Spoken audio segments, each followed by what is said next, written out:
What's up, everybody? Chloe, Unicorn member in the house. We're going to jump into a goal setting in sales masterclass. How to earn $100,000 a month in commissions. The 7 breakthroughs in goal setting that have taken both myself and 4 other members in the Unicorn Closer Mastermind to all earning $100,000 a month in commissions. You may have seen on my Instagram today as well. Another member just got to 90,000. So we have $100,000 a month earning closers, 90,000, 70,000, 50,000, and many, many more who've hit their first 40K, 30K, 20K, $10,000 months, and $5,000 months. And one of the critical pieces, not even key, is that you have to master your goal setting. Having trained closers now for many years, from sales teams like Hormozi's old gym launch sales team to now training closers inside the Unicorn Closer Mastermind, it is always the case that a closer who hits $100,000 a month in commissions, they had mastered goal setting. It is one of the 8 pieces to internal mastery that we teach in the first 2 months inside the Unicorn Closer Mastermind. It is also the case that the closers that do not master goal setting, they spin their wheels. They spend months and months and years, and sometimes even decades never hitting any big goals. Because to hit a big goal, you have to have mastered goal setting. All right, I think we've given it enough time for everybody to hop in. So just so you're all aware, folks, we are also live on YouTube. If you want to ask a question to me in this chat on Instagram, and there's another one running on YouTube, go over to YouTube, because I have a big screen here on the YouTube one where I can actually see your questions and read them on this tiny little iPhone screen. I'm not blind yet, but it's very difficult to read the questions. What I'm actually going to do is see, can I actually write that here? Hopefully I can. Let me just take this off here. To ask a question, go to YouTube, subscribe. It's on a setting, folks. So if you're not subscribed on YouTube, I actually won't see your question. Then ask your question in the chat on YouTube. All right. So if I post that comment, then hopefully everyone can see that. And can I do a pin? I guess not. All right. Guys, let's jump in. So if you want to engage, if you want to ask me questions, go over to YouTube, because I have a big screen here where I can see your questions on YouTube. You then have to subscribe to the YouTube channel, and I can see all your questions and I can actually answer your questions. So let's jump in, folks. Goal setting in sales masterclass, how to earn $100,000 a month in commissions. So for all of you on the chat, I'm going to ask you a bunch of questions. What was your personal reason to invest time in showing up to this masterclass today? Post the question answers on YouTube, because I can see them. So go over to YouTube, hit subscribe, and then answer that first question. Why did you invest time as a closer, maybe as a setter, maybe as a sales manager, maybe as an off-roader, to personally show up to this masterclass? I want to get into the mastermind, but I don't have enough money. What do I do? Well, goal setting. One of the goals for you should be getting the money in place so you can get inside the mastermind. Freedom from Simon. Excellent. Absolutely. Freedom is a goal. Hunad, not sure how to pronounce some of your names, folks. To hold the mirror up to myself. Question number 1, why did you invest time to show up to this masterclass today? A goal-setting masterclass. This is not objection handling. We're not doing tonality. We're not even, in principle, doing any sales tactics. Why did you show up to this masterclass? Be more than just being average. Love that one. Sorry, Hunada, if that is how I pronounce your name. All right. Dr. Chloe, when Josh has a lesson to teach, I show up. That's how I feel with the Underground Mentor. All right, question number 2. What did you earn in commissions last month? If you want to set a goal, one of the first things you have to do is get honest and accurate and clear on where you're at right now. To go from one place to another place, first of all, you have to know where you're at right now. So on YouTube, because that's where I can see all the questions, go to my YouTube channel, watch the live on YouTube, hit subscribe, and then I'll be able to see your answers. $4,000. Anybody else? What did you earn in commissions last month? 1K. A lot of honesty here. Good stuff. All right, answer that question while I jump into the next question. What is your biggest challenge in sales right now? What is your biggest challenge in sales as a closer right now? Some of you say not in sales, but planning to transition to sales. Excellent. Getting ahead of the curve, being on these live trainings. Denick, $5,200 in commissions. Challenging prospects, good offer. All right, so let's go through what we've gone through so far. Why did you personally show up to this masterclass today? Question number 2, what did you earn in commissions last month? Question number 3, what is your biggest challenge in sales right now? We're understanding the lay of the land. Before you set goals, you have to get clear on where you're at right now. Otherwise, you will not even be able to go into the 7 breakthroughs to goal setting that we're about to get into. So with your biggest challenge in sales, let me ask you a question. You're having these sales challenges. You're struggling with different things on your sales call. Who here has run into problems with goal setting? Put in the chat a yes if you have run into problems, into challenges with setting goals for yourself as a closer.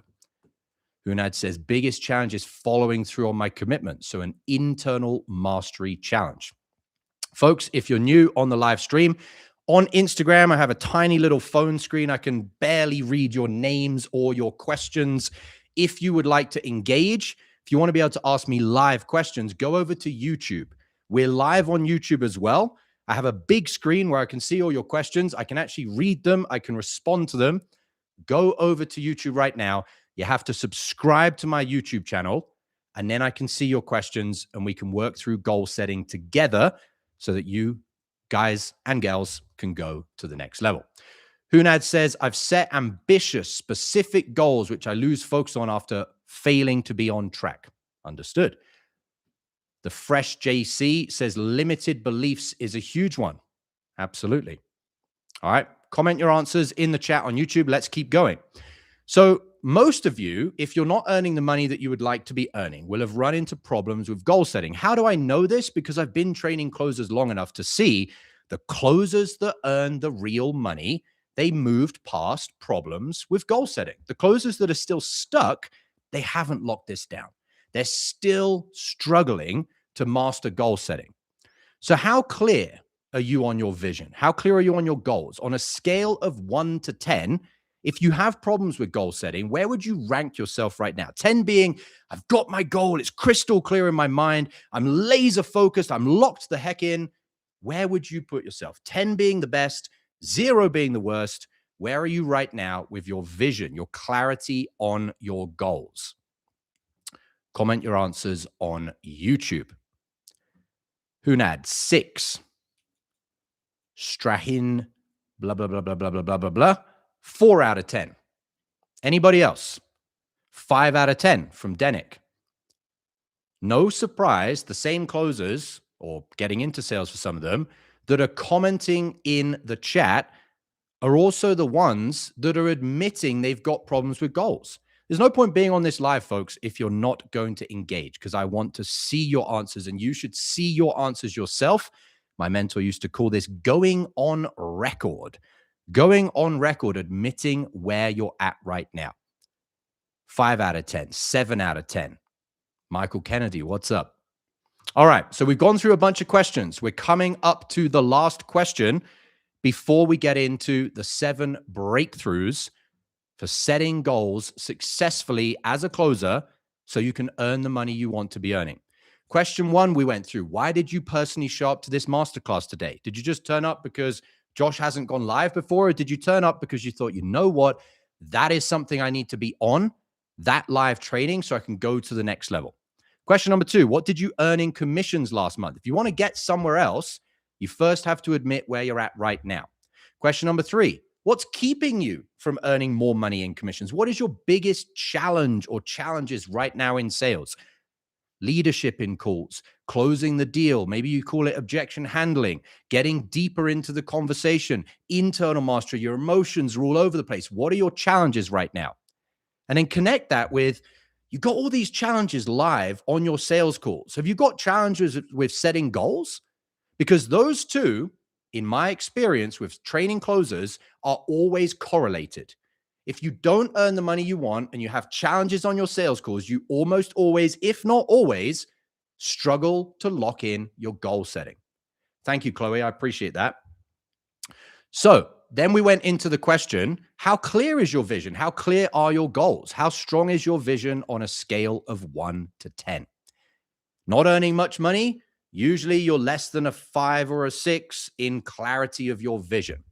And then the final question, before we roll into the pieces that will fix this for you, how do you think having more clarity on your goals, how do you think having deeper vision of what it is you're striving for in life would change those things that you're struggling with on your sales calls? If you woke up every day and you're like, I want this thing, I need to get this thing, it's part of my identity, I need to align with that, and you then brought that level of presence, of tenacity to your sales calls, do you think you might be able to go deeper on your calls? Do you think you might actually be able to ask the hard questions? Do you think you'd be able to objection handle your prospects? Do you think you would be more stable and consistent through your day if this thing pulling you along, like you're climbing along this rope, this guideline, was a 10 out of 10 clarity on your goals? What I want you to realize before we get into how to go about this is how connected having further clarity, specificity, excitement over your goals gives you the resources on your sales call to do the tactical things that you need to do.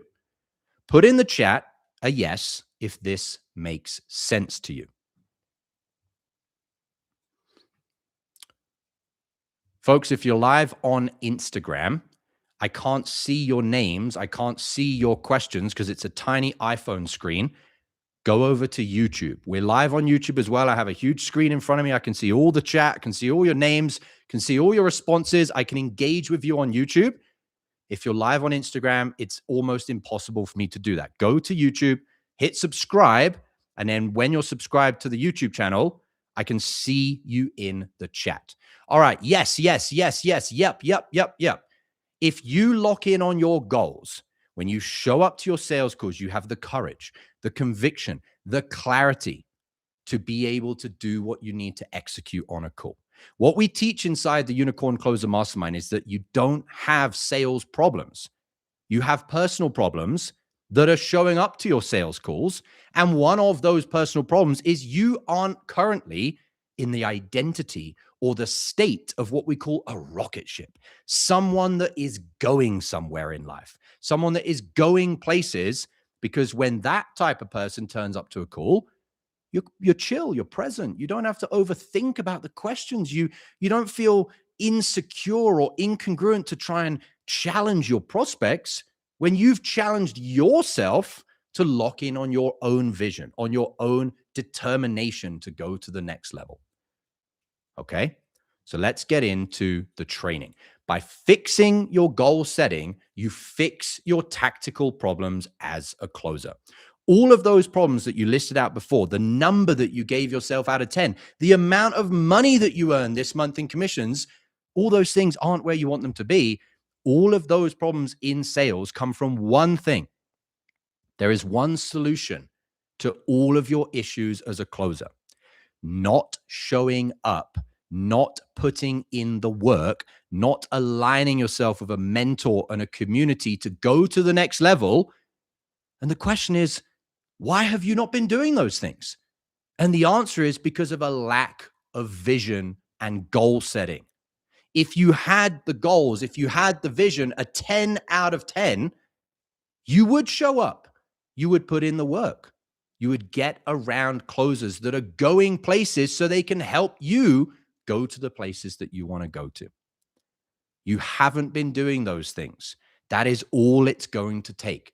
More effort, longer time period, more curation of your environment, and you're only going to do those things if it's worth it. There's a saying by Nietzsche: he or she who has a why can bear any how. All of you on this live, on Instagram, on YouTube, that aren't where you want to be as a closer, the gap from where you're at to where you could build the life of your dreams is just showing up, is just putting in the work, is just making the tough choices to change your environment, get the mentor, get the peers, and be in the right type of community. And the only reason you haven't done that is because, as you all admitted at the start of this, you're a 2 out of 10, you're a 4 out of 10, you're a 5 or a 6 out of 10 for clarity and vision on your goals. Okay? So we're going to get into the goal setting breakthroughs that is a holistic approach for you to move that number 3 out of 10, 4 out of 10 to a 6, to an 8, to a 9, to a 10, because as that number goes up, your clarity around your goals, your effort will go up. You will show up, you'll put in the work, you'll align yourself with mentor. And when that goes up, what happens to your monthly commissions at the end of July? What happens to your monthly commissions by the end of this year? It will be night and day. Now, the reason this is a set of breakthroughs, it's not one thing, is because when it comes to internal mastery, where people get stuck is they think it's just one thing. Well, if I just do a bit of goal setting, if I just write down on a piece of paper what my goal is, internal mastery doesn't work like that. It's like a mosaic. You're piecing things together like an artist. You're constructing this mix of all of these different tools, resources, mindsets, identity pieces. It's not just one thing. It's a construction like an artist creating a masterpiece of multiple different things. The reason you've struggled with goal setting is you've just looked at it as one thing. Just set a goal, give it a timeline, pick something I like the look of. That's not how you go from struggling with goal setting to mastering goal setting. Now, goal setting is just one piece of an even bigger mosaic. And that bigger mosaic is the full internal mastery training that we have on the inside of the Unicorn Closer Mastermind called the Launchpad. It's the same exact training that I took Alex Hormozi's old gym launch sales team through. There are 8 different pieces to internal mastery. We are on one of them. Even if you had goals, but you don't have internal state, if you have goals, but you have the wrong habits, if you have goals, but you have the wrong environment, you still won't reach your full potential. You need all of these things constructed. That's why the Unicorn Closer Mastermind is about building piece by piece this holistic transformation, self-actualizing in who you are as a person. Today, we're just going to lock in on the goal setting piece. When you've tried goal setting, you keep running into these roadblocks. And to get through a roadblock, to get over a hurdle, you need a breakthrough. And so we're going to go through the 7 goal-setting breakthroughs that allow you to move piece by piece by piece from a 1, 2, 3, 4 out of 10 in your goals, in your visions, to an 8 or a 9 or a 10 out of 10. Okay? Put in the chat if everything has made sense so far before we get into the goal-setting breakthroughs. Put in the chat on YouTube. If you're live on Instagram, I can't see your name. I cannot see your questions because they're tiny on my little screen. If you want to engage, if you want direct access to ask me questions, all you got to do is go over to YouTube, watch live on YouTube, hit subscribe, and then now I can see all of your questions.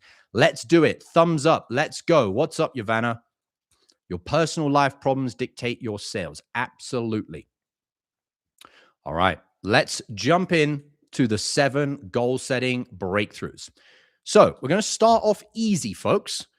But remember, I want you to view this like a journey, like piece by piece by piece, you'll be building your ability to articulate your goals. So the first one, very, very simple, is what's called the voice inside your head. The voice inside your head. Who here, put in the chat, has ever had a little voice inside their head when they think of a big life? They think of a masterpiece that their life could be. And they have this little voice inside their head that says, someone has to do it. Perhaps it's me. Perhaps I am capable of doing it. Put in the chat a yes if you've ever had that little niggling voice inside your head which says, why not you? You see these closers making $100,000 a month in commissions inside the mastermind. You see closers retiring their parents, buying their dream homes, getting supercars. Manuel bought a supercar. I think he's just about to buy a Ferrari. You see closers buying dream watches. I've lost count of how many members inside the mastermind have bought a Rolex. The first part of goal setting is to tap in to your truth. There's a voice inside your head. Why is it in your head if it wasn't meant to be there? Have you thought of that? A meaningful goal often begins with going inside, not outside. Someone tells you, set a goal, and you start looking at magazines and going on Instagram and looking at all the stuff outside of you. And you look at all of that stuff and then you feel deflated. You're like, oh, well, it probably couldn't be me. It looks difficult. It looks hard. The first step, the first breakthrough to goal setting is, why are you on this live watching my YouTube channel about becoming the best version of yourself if it wasn't meant to be your destiny? Where do you think that voice has come from inside of your head? Someone has to do it. Someone has to build a dream life. Perhaps I'm capable of doing it. The first breakthrough is to always remember, if you're here on this live, it's not a coincidence. There is no coincidences in life. Everything happens for a reason. Put in the chat if this makes sense. You've had that voice inside your head that says, it could be me. Why not me? 100%. Dr. Chloe, what's up? Sebes. If you're live on Instagram, go over to YouTube, hit subscribe, and I can see your questions and your comments and your engagement in the chat. On Instagram, it's far too small. I can't see it. Okay. The first breakthrough, guys, why not you? Write that down and let me tell you something.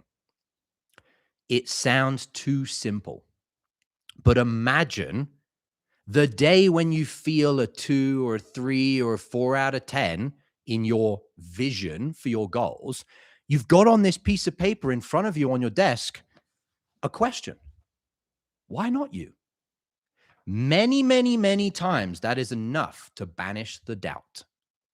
Just remembering that there's some voice inside your head that keeps telling you could be you.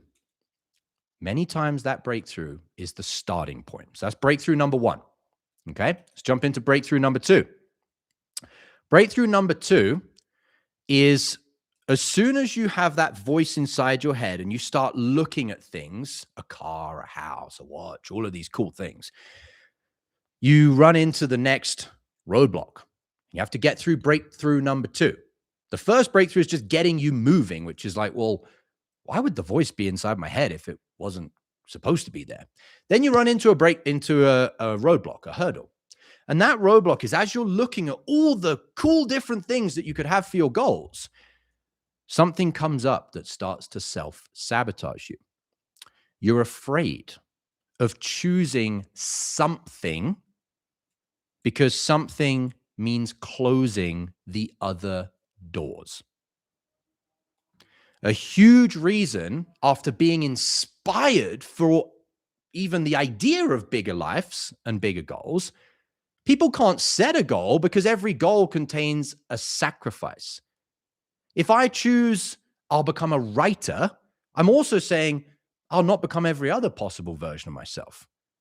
The people that wait for the perfect goal is like someone standing at the bottom of the mountain and saying, I refuse to climb until I know exactly what the view will look like from the top. But that information of what is the right goal, is it the watch? Is it the house? Is it retiring my parents? The information of what is the right goal is not available, and it will never be available. So the next breakthrough, when you run into this fear of like, but what if it's the wrong goal? How the fuck are you going to know unless you try? You have to shut off every other door to pick a single goal, knowing that you don't have all the information until you accomplish the goal, that it's necessarily the right goal in the first place. But what are you really seeking from the goal? Not the information when you accomplish the goal that it was the right goal. What you're really seeking is the person the goal turned you into. And therefore, almost any goal is going to turn you into a better version of yourself. But what absolutely won't is not picking any goal because you're afraid of picking not the right goal. Then all that happens is months or years go by because you're like, I wanted to make sure I get the right goal. And 6 or 12 months go by and you're still the same person. Does this make sense? This is the Peter Pan story from Jordan Peterson. Peter Pan doesn't want to grow up. He wants to be a child with infinite potential forever. I'm waiting to pick the right goal and then I'll grow up.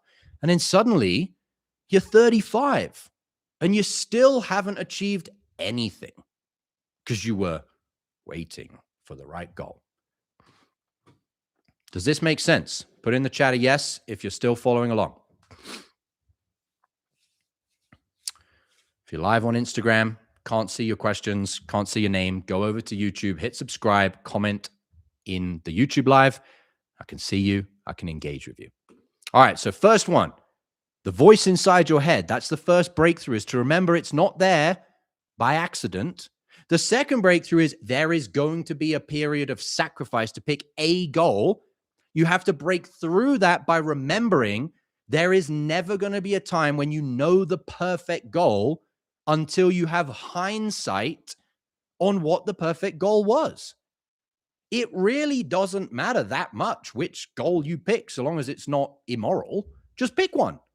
Because you sit there rationalizing, telling yourself, I'm waiting to pick the right goal, and then a year goes by. It really doesn't mean that much to me that I got a watch.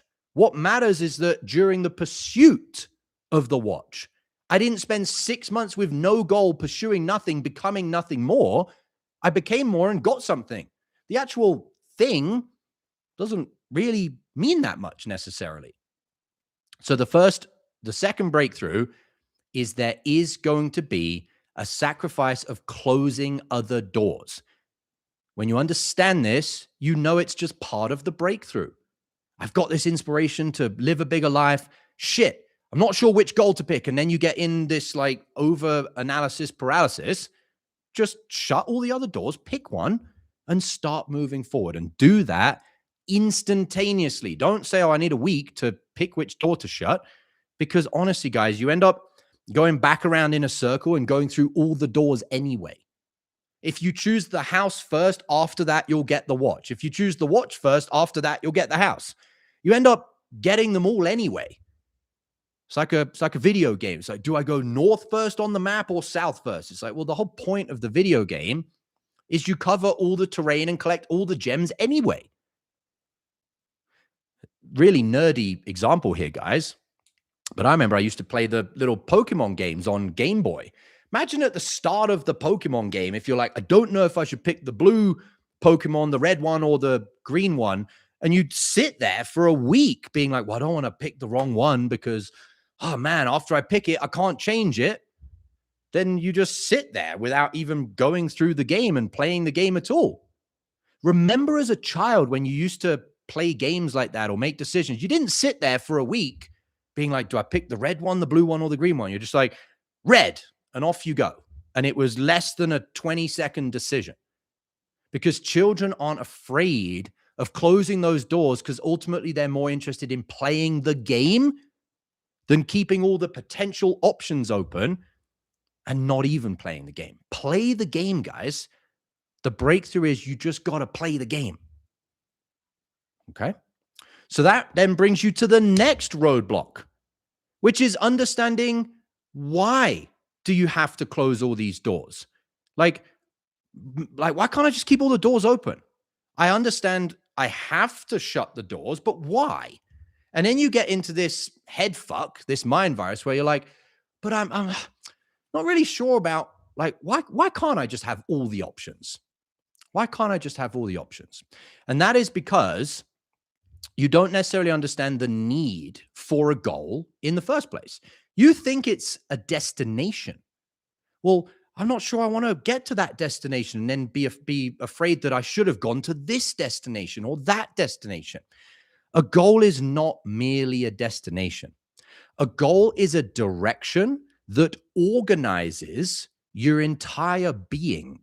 Your entire personality gets organized by the destination. The destination itself and why you have to shut off all of these doors, it's not as big of a sacrifice as you think it is, because actually what then happens when you pick a direction and you organize your personality, instead of being a person without a goal, you now have a target. And what actually happens when you understand neurophysiology, which is your mind and your body and how they all connect, is that when you have a structure, things start turning on in your body, in your mind, that weren't even available to you before. When you pick a goal, because your brain power, it's like when people say your digestive system takes up so much energy, your brain is no longer trying to constantly compute all of the options of every different door. All of your brain power now goes on to strategizing the moves through the door that you're going through. Think of it like a person playing chess. If the person is playing chess against one person, they can look at the board, read the moves, and decide what to do. Imagine if that person was playing chess against 10 different people all at the same time. What's the likelihood that they win any of the games? Pretty small. That's what you're doing. You're trying to play a game of chess on 10 different boards, and then you actually just don't make any progress. You don't make any moves. Your brain capacity increases in direct proportion to the lack of other options you have. When you just say, I'm going to get a watch, don't really care if the watch was the perfect goal, I'm just going to pick that. All of a sudden, all of your faculties are focused. It's like a magnifying glass. The sun isn't going to set much things on fire, but when you shine it through a magnifying glass, bang, all of a sudden, it has all of this potency. Does that make sense, guys? Put in the chat if you have any questions. If you're live on Instagram, go over to YouTube. We're live on YouTube. On YouTube, hit subscribe, and then you can make comments and questions and engage on YouTube. Anybody have any questions so far?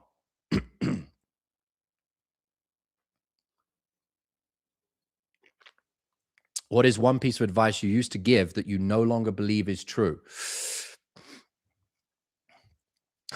I think I used to believe that anybody could become a unicorn in life, and I would have more lent to, yeah, if you do X, Y, Z, then you can be a unicorn. But I actually have now come to the realization that I don't think everybody in this lifetime is going to break free and become someone significant. So that's one opinion, piece of advice that I no longer believe is true. All right, let's jump into the fourth breakthrough. So hopefully you can see, folks, when you start trying to set goals, you'll make a little bit of progress, whether it's the initial inspiration, that voice inside your head that says, yeah, why not me? And then you hit a roadblock, and then you hit another roadblock. And this is the process of goal setting, is you have to keep elevating yourself through these breakthroughs until you actually get to the point where you're like, oh, now I have a goal. Okay. Moved over to YouTube. Spot on with that guidance. Glad to hear it.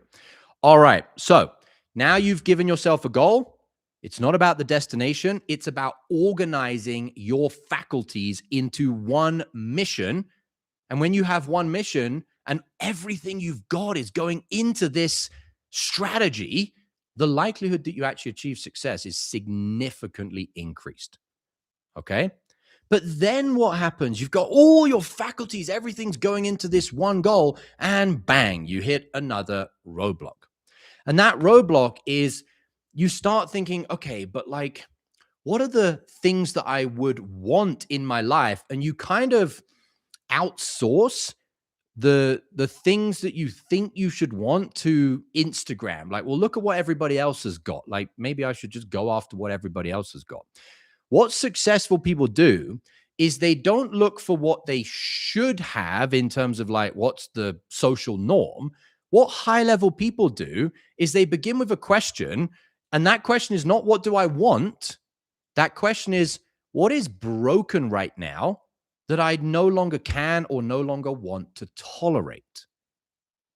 So I want you to write down in the chat, instead of what do you want in life, what successful people do is they flip it the other way around and they think, what is something that I really don't want to tolerate anymore in my life? And what you'll find, if you ask yourself honestly, pretty much every one of those problems can be solved with more money.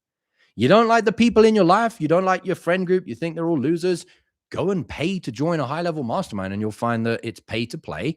And the ascension will be you're around cooler people.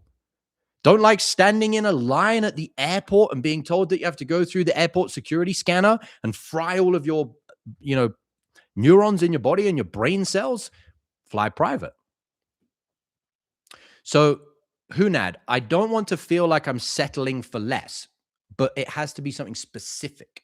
What is a tangible area in your life where you're like, man, this is settling for less? High level people, they don't try and begin with what they want. They begin with what is broken. And when you learn to sell properly, this is the same as on a sales call. You don't start with what's your goal, future pacing. Okay, got it. So what would you like to be earning in 6 months? You don't do that.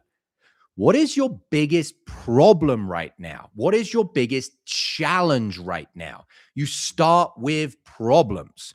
When you change your brain as a closer and as a human being to always look for problems, you will never run out of ideas of what you need goals for. Great one from Hunad. No, it wasn't. It was Dr. Chloe, cooking my own food. There you go. So literally look on wherever you would look in the United States for maids or chefs, look at the prices, and then accurately crunch the numbers of how much do you minimally have to be earning to actually pay for that. So the fresh JC, I don't want to be the same person my whole life. This is the same as, I think it was Hunad's. You got to be specific, guys. What is a specific problem? Imagine if you jumped on a sales call and you asked your prospect, what's the biggest problem in your business right now? And they said, just stress. You can't solve stress as a business consultant.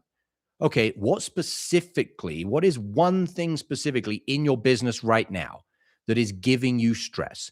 Oh, it's our lead flow. Bingo. Now you can solve the actual thing. You need to find what is the tangible things. So for me, problem is I need a better stand. The next breakthrough, folks, is stop looking for goals and start looking at your life right now and looking for the problems in your life. What is a thing in your life that you just don't want to have to tolerate anymore? And it can be the people in your life, the housework that you have to do, cleaning or, cooking food like Dr. Chloe said. It could be that when your parents message you and you ask them, how are you? And they say, yeah, everything's fine. And you know deep inside of you, it's not fine. But you also know deep inside of you, you don't have the money that you could actually provide any benefit, help for them. What is the specific things where you go through these experiences in your life and you think, I do not want to tolerate that anymore? It has to be specific. So Striker, financial insecurity. What is insecure? Do you literally have credit cards bleeding you dry right now with interest? Do you have debt? What is financial insecurity? Be specific. Tangible problems. Don't want to consider or budget for experiences and material things, Ryan. Better, but what specific experience can you not do right now? What specific material thing is it? If you want to set goals, folks, and you want to be able to organize your personality, which is where you have a specific goal and all your faculties get prioritized in that direction, your goal has to be specific. I don't want to work from 10 to 10 in a restaurant anymore. Armand, great stuff. Okay, so your problem is kind of twofold. The hours that you have to work to make enough money for ends meet, and I guess the work that you have to do being in a restaurant. Dr. Chloe, yes, I want to be able to fly myself and my parents to Hawaii to see my sister whenever we want. There you go. So then get specific on why can you not tolerate that anymore? Closers get really stuck at this next breakthrough in goal setting where they're constantly trying to think of something they want. Flip it upside down. Look for problems. Look for ways in your life that you cannot tolerate the current life that you have. Okay, let's do a recap, folks. First breakthrough to goal setting is to understand that there's something inside of you that led you to this live transmission today. A voice inside your head that kept saying, why not you? Someone has to do this. Someone has to earn life-changing money. Someone has to build the life of their dreams. The first breakthrough to goal setting is that voice ain't in your head randomly. It's there for a reason, and it's never going away until you act on it. First breakthrough. Then you hit the second breakthrough. Yeah, but I've got all these potential things I can set as goals, but I don't want to pick one because that means I can't have all the others. Number one, yes, you can have all them, but you'll have none of them if you try and keep your optionality open forever. Pick one, get it, pick the next one, get it, pick the next one, get that one, and just go on and on and on and on and on. But closers hit this first breakthrough of like, but I don't know what the right goal is to pick. And the alternative that they think is sensible is picking none. And then months and years go by and they still haven't achieved anything. So that's the second breakthrough. The third breakthrough, after you've picked a specific goal, is you then have this sort of like, but like, is that like destination? Like, is that really that important? The only way you can become the best version of yourself is organizing all of your faculties into one direction, one target. If you are dispersed, you'll never know what you're made of. You'll never know your full potential. The point of a goal is not the destination of having a watch. It's the fact that it organizes your whole personality so you actually can see what you're truly capable of. It gives you structure in your life for you to actually become someone.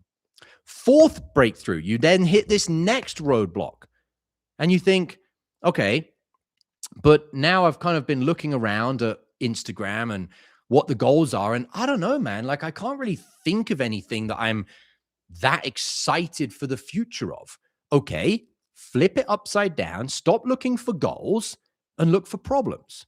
Just like on a sales call, your job is not to ask future-paced goal-setting questions. It's right now, what do you not like about your life?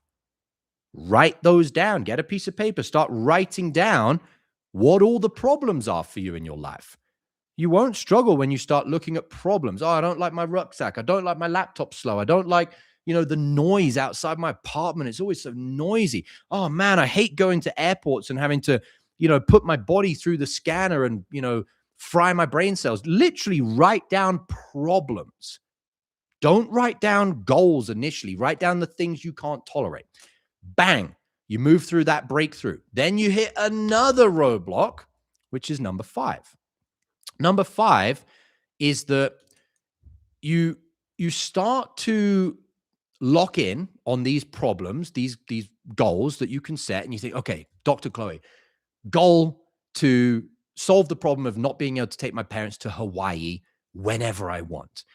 And then as you start considering how big of a goal that is and how difficult, quote unquote, that goal is going to be, you run into the next roadblock, which is like you run out of steam. Oh man, it's going to be hard work to become a closer that makes an extra $20,000 a month. What solves that, just like on a sales call, and this is a spiritual one, guys, is your imagination ability of that future self. When you get into that reality in your imagination and it is vivid, it is real, it is visceral, and you've actually lived it in your mind, and then you come out of the imagination, you snap back to reality, and you're like, this sucks. The gap between the goal that you can have and right now, how big that gap is, and that's like a slingshot that pulls you through the difficulty, is one thing: your imagination ability. Your imagination ability. It's just like on a sales call. All of these things, which is why the internal mastery helps you so much as a closer. You solve these 7 breakthroughs yourself as a closer, you can help your prospect through it. You struggle to get your prospects over their own objections at the end of the call, because when you went into their lead gen problem or their fitness problem or their dating problem, you just went one layer deep. You just got the surface level. Oh, why is it bad? Well, it's bad because it's annoying and I'm stressed. Okay, got it. So you don't want to be stressed anymore. Yeah, that's it. Okay. And then you move on as a closer. No. When you say you're stressed, like, is there specific times with your business, your fitness, your dating life, whatever, where you are stressed? And give me some examples in the last month. Oh man. And then you get them to give you specific examples and they have to live it again in their imagination. It's well documented in books like Psycho-Cybernetics. Our mind doesn't know the difference between imaginary realities that are vivid and actual real life. When you hit this next roadblock with your goal setting of, oh, it's actually going to be kind of difficult, I actually have to commit, I actually have to go to the next level, your lack of imagining it and envisioning it and elucidating it in your mind has taken that gap that could have been this big and just kind of made it here. You got to stretch that gap by using your imagination. This is why children actually very rarely run out of energy, because they're always fueled by their imagination. Wow, this could be cool. This could be this could be that. And they just bounce around from one thing to the next. Now, most people are flooded with entertainment, comparison, social medias, other people's ambitions, other people's definitions of success, and all those things delete a lot of your own imagination. You have to be like the gardener, where you're clearing the weeds out of the things in your environment that keep you being able to lock in on your imaginary life. And because you struggle to lock in on your imaginary life, when it comes to asking yourself the question of what do I actually want, they're just surface level answers. So going back to Dr. Chloe, who said, you know, my goal is to never have to say no to my parents in terms of flying them to Hawaii whenever I want. Okay, fly parents to Hawaii. Now go 5 layers deeper, just like on a sales call. Where is the specific place in Hawaii you currently can't take them? What is the weather like? What are your parents wearing? What conversations do you have? What emotions and feelings do you feel in Hawaii? What tears are shed? What love is shared? Go deep into the imagination. The next roadblock that closers run into is they haven't spent enough time asking, what would that actually feel like? Okay. And you struggle to move yourself through this breakthrough when all the people that are watching you or interacting with you are what are called depreciators in life, meaning the moment you want to talk to your friend about your dream trip to Hawaii with your parents, they're like, oh, yeah, you know, let's go do XYZ. Let's go for a matcha. You've got to move away from people that have surface level lives and surface level conversations.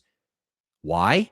Because it keeps you from having deep imaginary visions. If your visions are surface level because your entire reality is surface level, you won't go deep enough into the imagination that fuels your emotional capacity to get through the hardships to break through and accomplish your goals. So you have to curate your environment. Get into something like a mastermind where everybody's paid to play. Everybody's got skin in the game. Everybody's learning to sell without a script and have deep, real conversations. The closers that are on this live that are inside the Unicorn Closer Mastermind, can mention how the conversations they have with other members are far deeper than the conversations they have with people outside. And the more you train yourself to always go into the details, the specifics, the examples, the visceral, emotional gravity and density of things, the more your imaginary capacity expands. You reignite your childlike imaginary capacity. And the more you have imagination, that's where your energy and your fuel comes from to be able to push through this next breakthrough. So do not write on a piece of paper what your problems are that you want to solve, what your goals are, and then think, oh, that's it. Imagine them. Step into the feeling of having those dreams be your reality. Walk through Hawaii in your dreams. Walk through the conversation where you show your dad, here's the keys to the car that I just bought you, your dream car.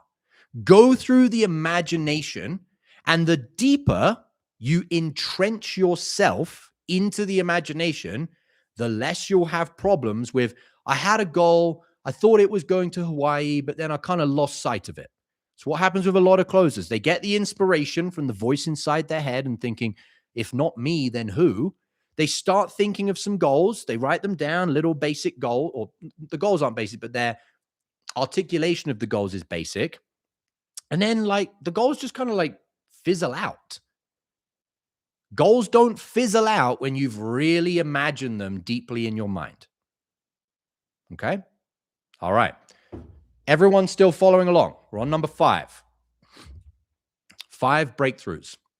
If you are live on Instagram and you want to respond, if you want to ask questions, if you want to engage, go over to YouTube. We're also live on YouTube, and I have a big screen in front of me so I can see your questions and engage with you. Everyone's still following along. We've gone through 5 breakthroughs so far. Goal setting is not just pick a goal, write it down, and put a timeline on it and have SMART goals. Every time you try and set a goal, you'll hit one, if not all of these all of these roadblocks. The solution is you have to break through each hurdle as you go through your goal setting. Magnete, you mentioned you no longer believe, people are stuck on that comment. You mentioned you no longer believe everyone can become a unicorn closer. What are the biggest indicators you notice for success? Great question. And what do the people who don't make it consistently get wrong? So 2 questions. The biggest indicator of those that won't make it is they act last. If you lined up everybody on like a starting line and you say, right, we're going to go and do this difficult thing. It's something that deep down inside of you, you want to do, something that deep down inside of you, you know you've got to do it. There'll be a spectrum of people that take action. There'll be the people that just say, fuck it, and off they go. And there'll be the people that wait to the very end of watching everybody else go and go, okay, 1 person's gone. Oh, shit, 5 people have gone. Oh, God, 20 people have gone. The people that wait for the end of the line and then they get on the inside, they're always the ones that have the biggest uphill battle. It's not that it's impossible for them to do it, but if I were to track the people that have been the most successful in the Unicorn Closer Mastermind, I would assume this is in general, it's the ones that from the moment they knew that the Unicorn Closer Mastermind existed to the moment they took action on it is the shortest timeline. I'll give you some examples. Inside the Unicorn Closer Mastermind, we've taken 5 closers, 1 including me, to earning $100,000 a month in commissions. Minusing me, Jacob and Nicole, they both joined in the very, very, very first iteration of the mastermind. Like within the first 30 days of the mastermind being in existence. That is 2 fucking years ago. And they're the ones that hit 100K. They didn't hit 100K because they've been in the mastermind the longest. They hit 100K because the moment they saw this looks good, I should be on the inside of this, they fucking joined. The ones that waited a year to watch all the testimonials and all the other people that went first and all the other people that faced their fears and then they're like, oh, I guess I should not be a pussy then. They're the ones that have the biggest uphill battle for the internal transformation. So the correlation is from the moment you saw it exists to the moment you took action. How long was that? If I were to bet money, like to place a bet, The longer the timeline from knowing about it to taking action, the less likely going to make it. The shorter the timeline, the more likely going to make it. So that's the answer to the first part. And then the second part was, what do the people who don't make it consistently get wrong? Great questions, by the way. Many different things. We have a whole training on the inside of the mastermind called How to Not Be a Unicorn. It's like training number one from the Underground Mentor. But I think the summary, the 30,000 foot view, and then we'll get straight back to this training, is they make a bit of progress and then they stop doing the things that got them that progress. That's in simple terms. So you look at someone that made progress and you can trace it back to an action they took that was out of their comfort zone. They take the action, they get a result, and then they stop taking actions that were outside of their comfort zone. In simple terms, that's the answer. Okay. Nicola, what's up? Good to see you. What are the timelines we should set for? 6 months, 1 year, 5 years from now? I assume you mean timelines for goal setting. If so, great question.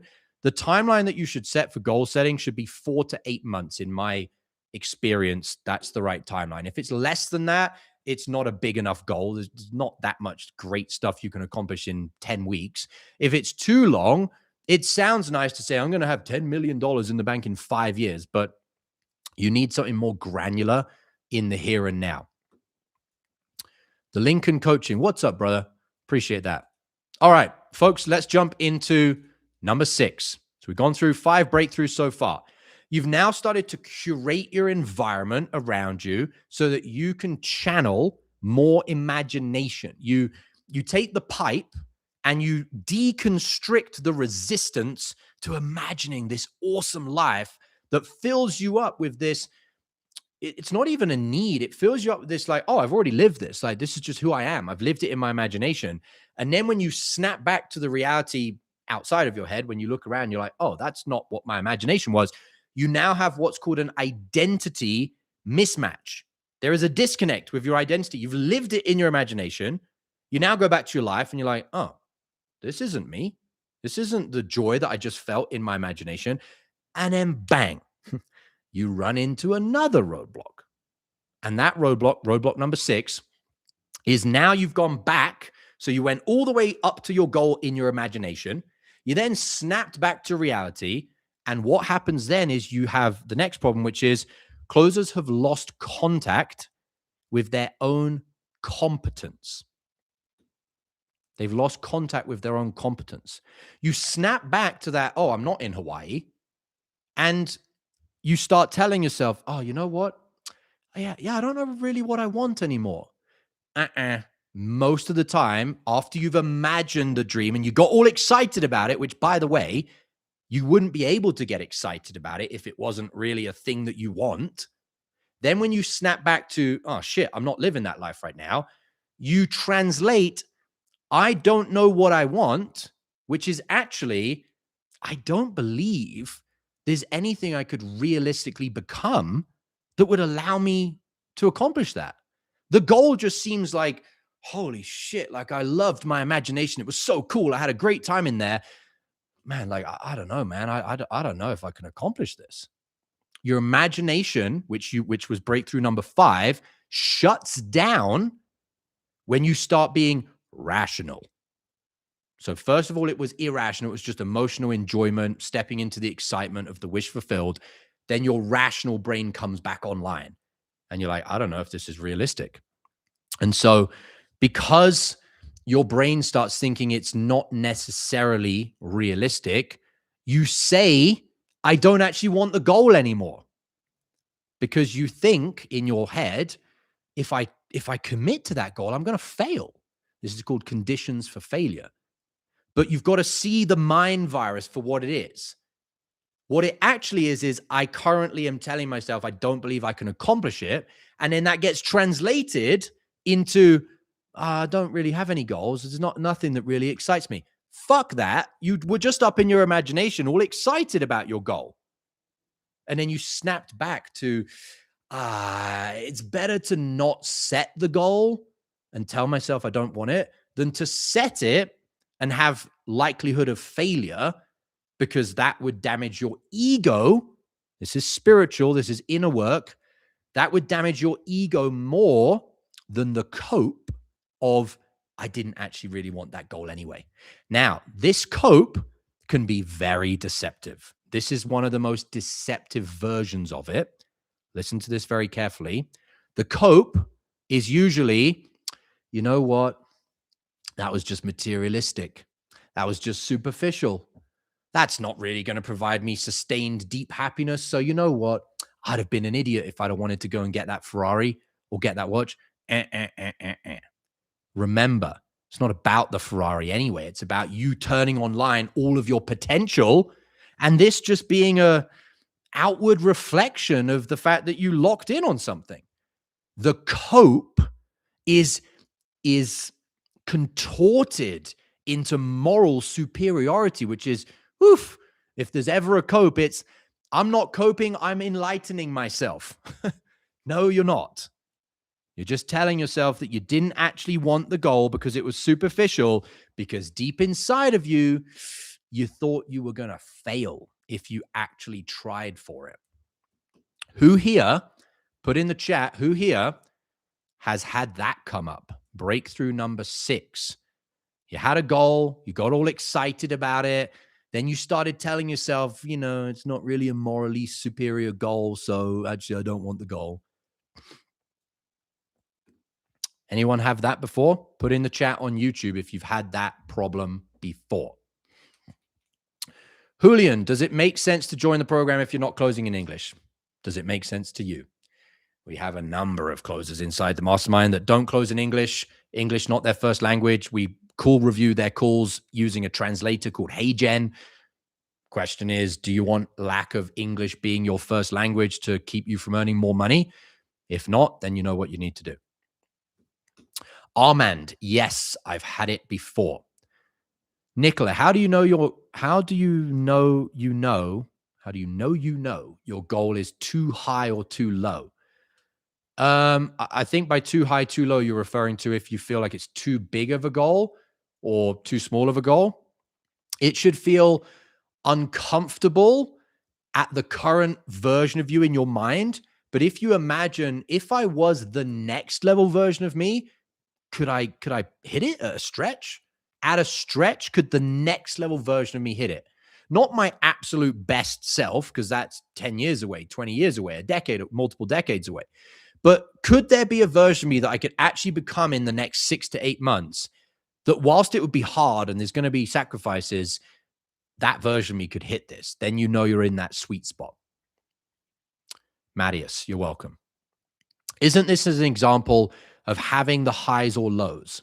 Not entirely sure what you mean there. Jaden says, which markets are best for closing roles? Is being on the US time zone essential for big success? I wouldn't say the US time zone is essential. What is essential is that you're on an offer that has a high price point and great lead flow and is a great brand that gets world-class results. There are those in every marketplace. There just usually is more of them in the US time zone. But if someone in my mastermind said, man, I'm on this Italian offer and I'm selling, a 30,000 euro package, my calendar's packed, they're getting world-class results.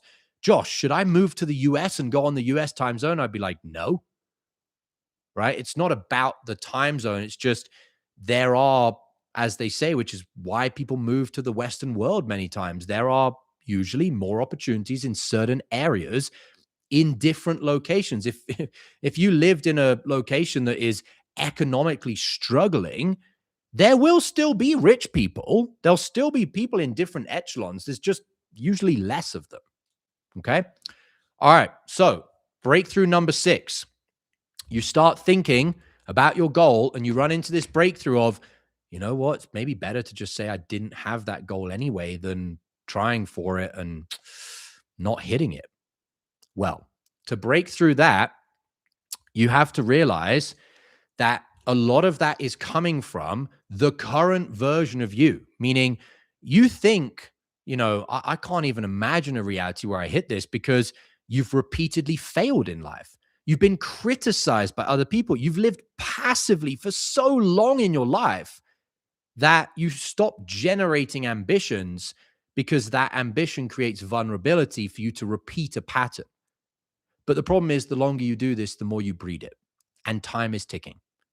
You can change who you are today by changing the actions that you take, by showing up as a different person. Just because you have a track record of being poor doesn't mean you're always going to be poor.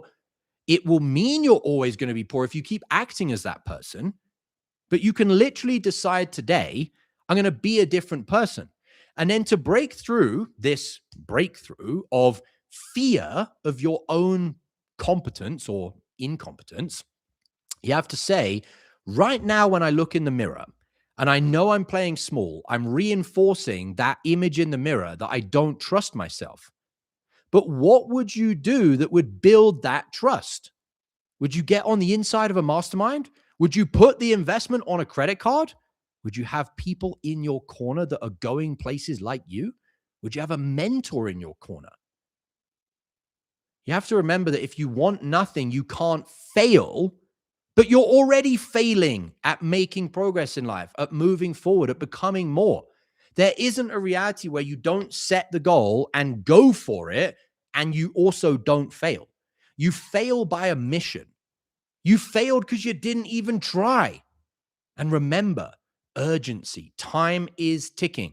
Not only is time ticking that you don't know how much longer you've got left in life, but remember this.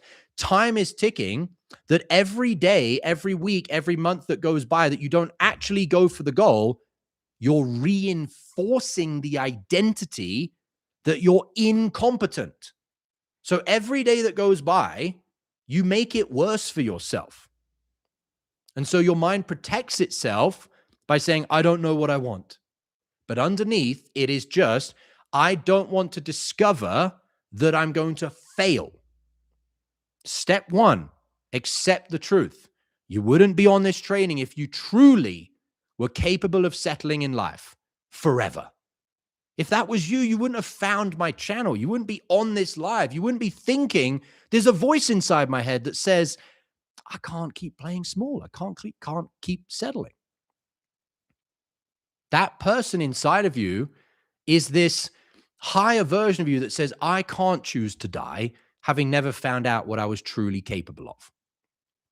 And so act on that and start breaking down the identity that you've reinforced that kept not acting, that kept, false starting, going for it and then stopping, going for it, going to the checkout page on the Unicorn Closer Mastermind website and starting to type in your credit card and then backspace, delete all the 16 digits on my credit card. You got to start breaking that down by acting against it. It's like a seesaw. All of these actions that I've taken, which were playing small, playing safe, being fearful, conceding to my weaker self, start tipping the seesaw in the other direction. Okay? So ask yourself questions like this. If I had a mentor and I worked with them, could I achieve that thing? If I had the right environment and I engaged in it, could I achieve that thing? If I had internal mastery over myself, could I achieve that thing? If I truly show up and put in the work for a long enough period of time to learn a high value skill, could I still not achieve that thing? The roadblock here that you need to break through is you've imagined this great life and then you've started to remember the current version of you is incompetent, has not got a track record of success. And the current version of you thinks, how could I, little old me with no track record of success, accomplish this vision? You don't. You say, if little old me had a mentor and the right environment and trained internal mastery and trained a skill set, you know what? Now I don't feel so incompetent. And then you've got to say, okay, how much longer are you going to not equip yourself with those things that every successful person had to admit to themselves, the current version of me can't achieve this. I need resources. I need help. I need culture. I need community. I would have never made $100,000 a month in commissions without a mentor, the right environment, internal mastery training from my mentor, learning a high value skill. Okay. So breakthrough number 6 is breaking through the incompetence fear by thinking what would make this inevitable. Okay. And so then now you'll come to the seventh and final hurdle that you have to break through, which is imagining all of those things above, like the mentor, the right environment, the internal mastery, mastering scriptless selling, developing self-actualizing. And you think of all those things, and you now have this part of your mind that's like, I can do it. I can do it. If I have the mentor, the environment, the inner work, the skill set, I can do it. And then bang, you run into the final roadblock. The final thing you have to break through is you reach the destination in your mind because you've believed in yourself now. And in your mind, you're like, yeah, the version of me that has that underground mentor and is inside the Unicorn Closer Mastermind around a bunch of unicorns. Wow, I've got that trip to Hawaii. I've got the Ferrari. I've got all the nice watches. I've got millions of dollars in my bank account. And bang, you run into the final roadblock, which is you go, but is that it? Is that all I got, a Ferrari? Like, I don't know, man. I kind of thought I thought that Ferrari would make me happier. And now, and this is all in your mind, guys. You've broken through all these breakthroughs. And in your mind, you imagine stepping in the Ferrari, bang, you're driving it down the Pacific Coast Highway, having a great time. And then you've been driving for half an hour and you're like, the feeling's worn off. And this is all before you've even achieved the Ferrari in real life. You've already tricked yourself out of it. The seventh and final breakthrough, when you start imagining you are capable of it, is that then you have to realize you attached the wrong meaning to the goal. And that was, you didn't attach purposeful meaning to a material object. You attached just superficial stuff. And so now the goal doesn't even feel worth it in your mind. And remember again, this is all inside your head. You've already unwound your ability to hit the goal before you even started on the goal. Because you imagine the whole thing. Okay, I break through this, break through this one, break through this one, break through this one. Got the competency. Yeah, I've got the mentor. I've got the inner work. I've got the community. Got the Ferrari. I've got a whole, you get these like watch cases. I've got all these watches just lined up. And then in your head, you're like, kind of feel empty still. And what you failed to break through, this final breakthrough, is that the question is not, why don't people want material things? The question is, why have those material things lost their psychological and symbolic meaning? Because a watch, a car, a house, money in the bank, these are not actually the things people are pursuing. They are symbols. They are physical representations of something deeper. A person doesn't really want a Ferrari.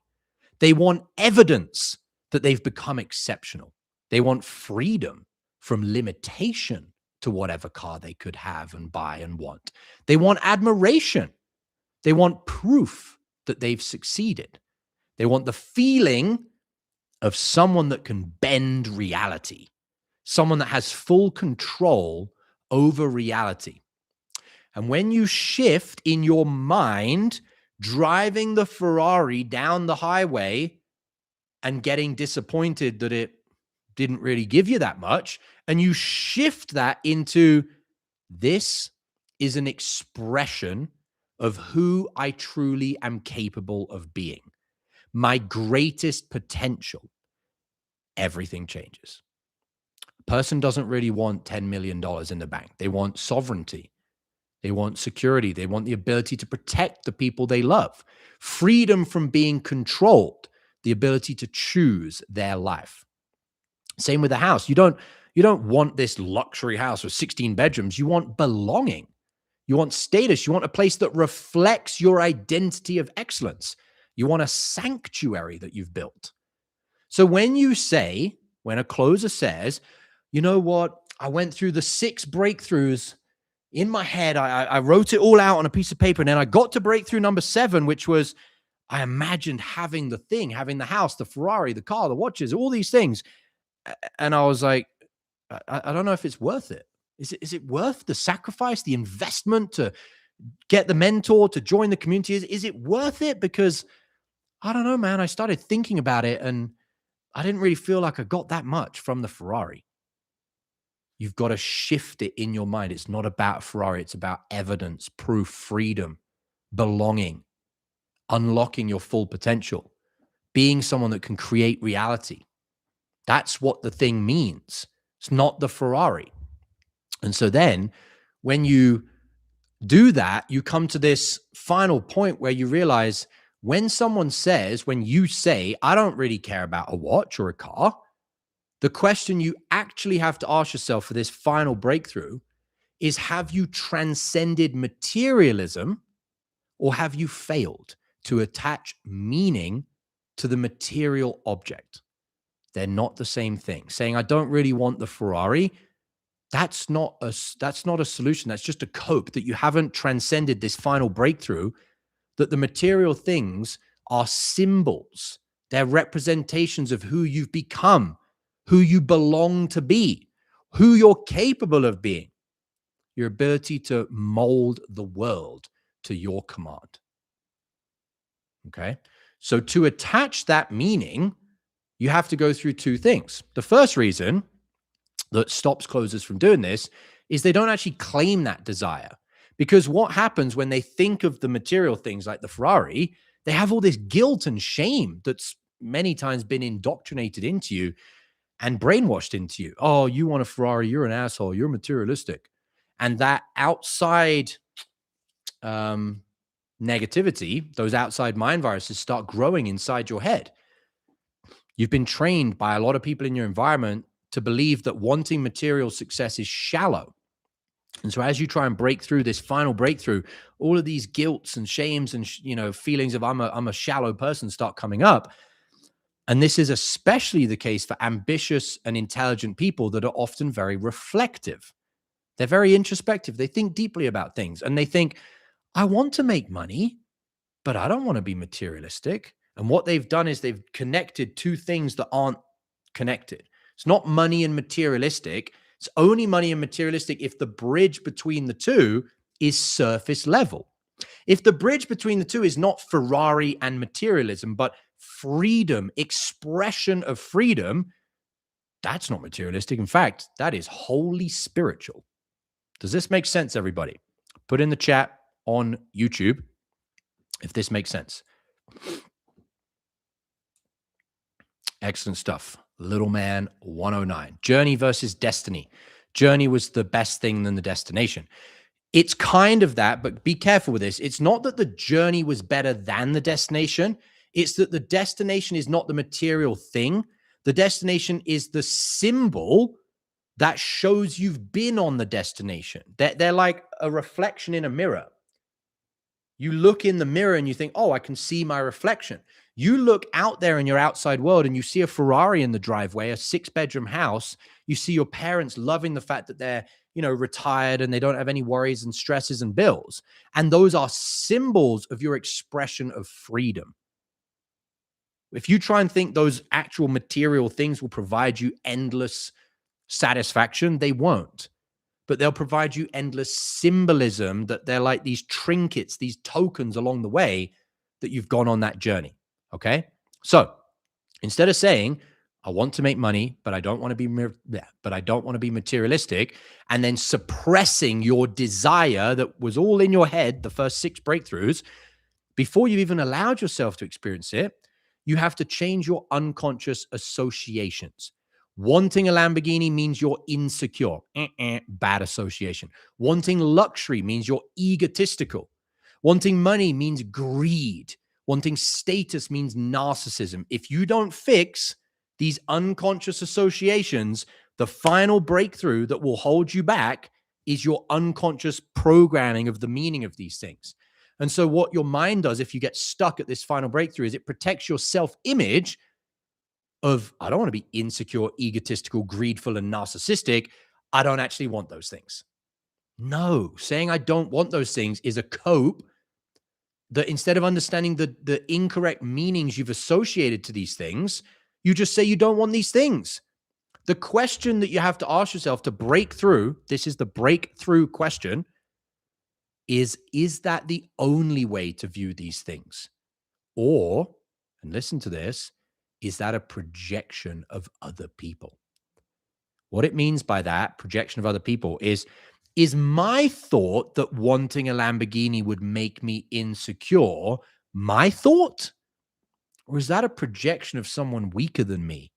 Someone that couldn't enjoy joyfully the ride of a Lamborghini because it symbolizes the journey they've been on and the person they become and all the people they've helped and their expression of freedom and their joy for beauty and aestheticism and nice things.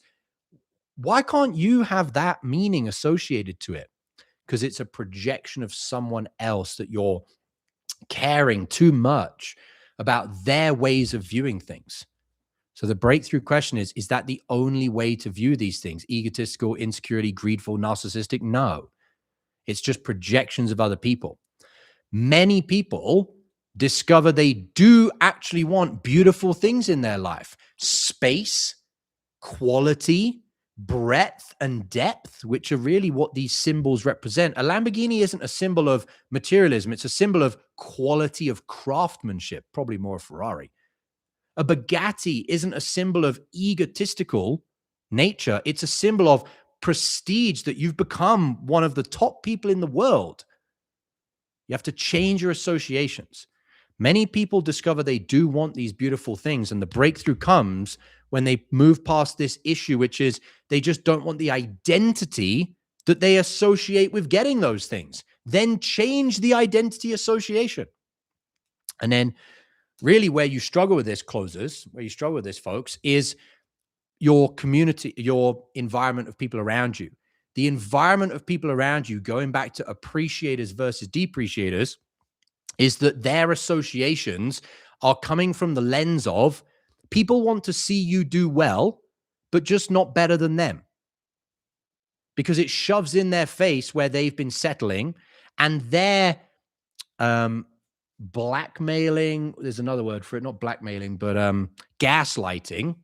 Their gaslighting is, oh, if you want that thing, you're narcissistic, you're greedy, you're egotistical.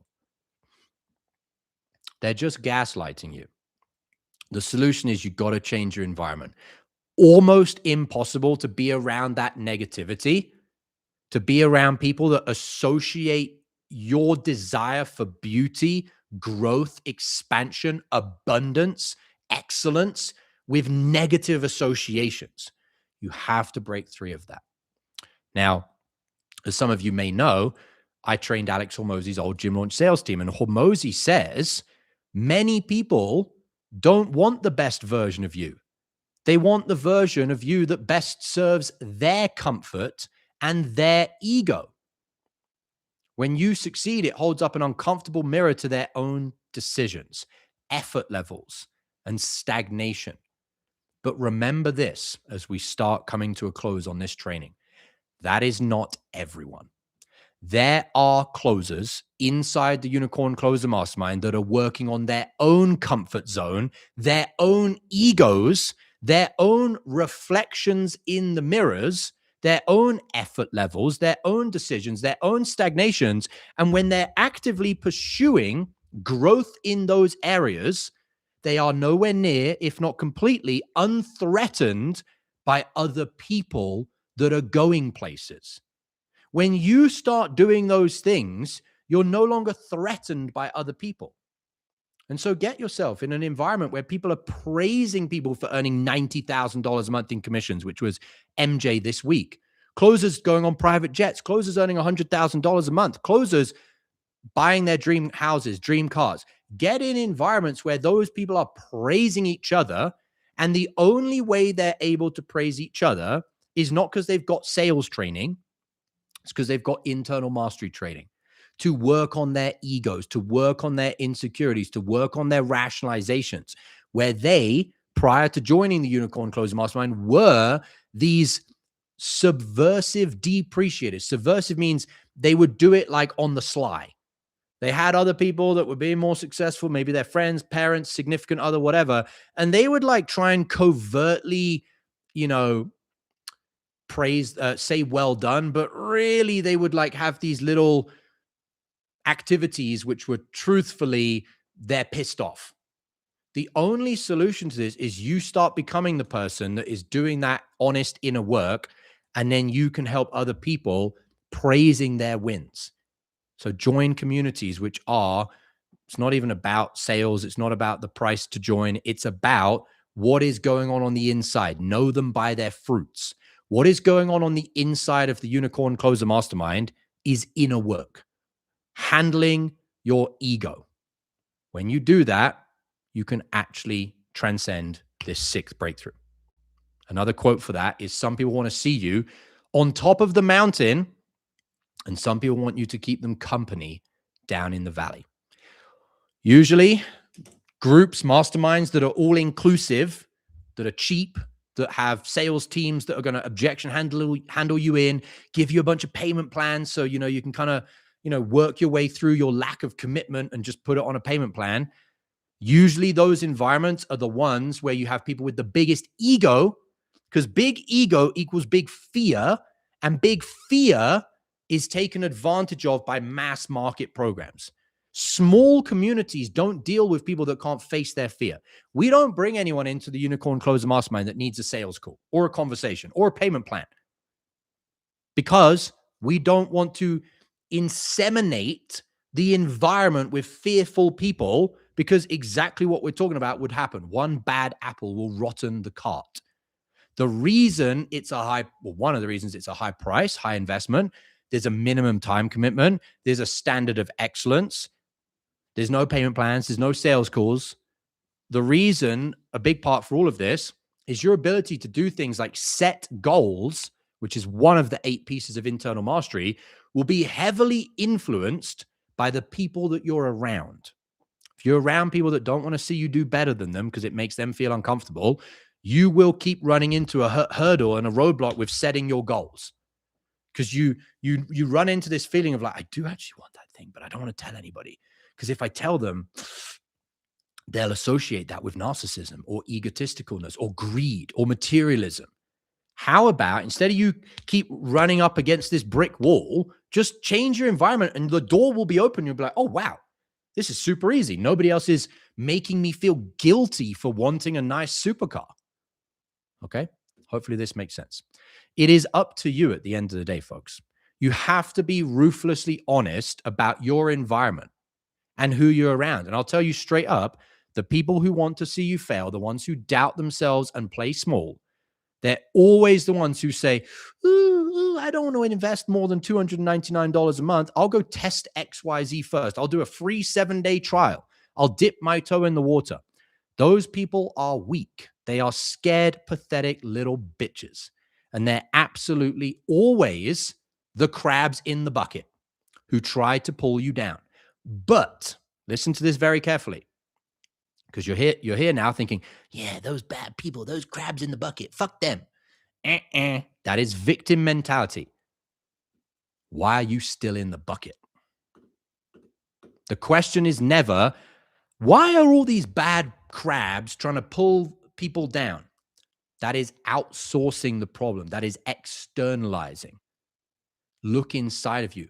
Why are you in the same bucket that's $299 a month?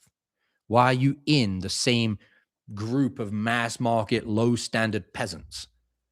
Never, ever, ever. If you want inner work, if you want internal mastery, if you want to become a unicorn, externalize the blame. Never. So when I'm sat here saying, oh, all of these bad crabs in the bucket, they'll pull you down, I'm not saying let's all point the finger and blame them. What I'm saying is look in yourself and say, why am I an idiot being in the crabs in the bucket? Fuck that. I'm going to get out of that bucket. I'll pay the price to be in a different bucket where everybody's praising each other, celebrating each other. Okay. All right. So the 7th and final breakthrough that you have to go through is changing your meaning to achieving these goals. Okay. And the first part to do that is actually changing the associations, partly in your environment, partly in yourself. And the second part to that is something called an identity bridge.